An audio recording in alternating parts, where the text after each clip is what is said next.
At least 16 people have been killed in an Israeli airstrike on a school in the Gaza Strip, Palestinian officials have said.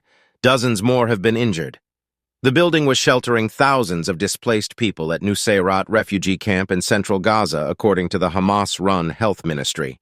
The Israel Defense Force, IDF, said it struck several terrorists operating in structures located in the area of Al-Jaouni school. Meanwhile, there have been reports that 10 people were killed in a separate airstrike on a house at the camp. Video from the scene of the Nuseirat school strike shows adults and children screaming in a smoke-filled street covered in dust and rubble as they run to help the wounded. Eyewitnesses told the BBC that the attack targeted the upper floors of the school, which is located near a busy market. The BBC understands that up to 7,000 people were using the building as shelter.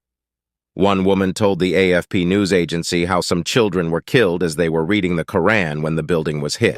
"This is the 4th time they have targeted the school without warning," she said. A local source said the target was a room allegedly used by Hamas police. The BBC is unable to verify this claim. Hamas said 5 local journalists were among those killed in Israeli attacks on Saturday. Members of their family were also reportedly targeted. More than 100 journalists have lost their lives in Gaza since the 7th of October attacks, according to Reporters Without Borders. Hamas said the 5 latest fatalities brings the number to 158. In a statement posted to X, formerly known as Twitter, the IDF confirmed it had hit the school buildings, saying it had taken numerous steps to mitigate the risk of harming civilians, including the use of precise aerial surveillance and additional intelligence. Hamas militants were using the location as a hideout to carry out attacks against IDF troops, it said. Hamas continues to systematically violate international law by exploiting civilian structures and the civilian population as human shields for its terrorist attacks against the State of Israel, it added. Hamas called the attack a massacre on defenseless, displaced civilians. Many of the dead and wounded were women, children, and the elderly, the group claimed via its English-language Telegram channel. Israel has announced it will send a team of negotiators next week to discuss a hostage release deal with Hamas. It comes after a senior U.S. administration official said Hamas had agreed to pretty significant adjustments to its position regarding a potential ceasefire. A senior Hamas source told the Reuters news agency on Saturday that the group had agreed to begin talks on releasing Israeli hostages 16 days after the proposed first phase of an agreement aimed at ending the Gaza war.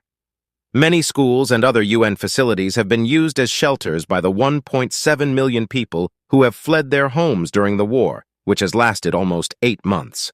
A previous attack in June on another packed UN-run school in Nuseirat killed at least 35 people. Local journalists told the BBC at the time that a warplane fired 2 missiles at classrooms on the top floor of the school.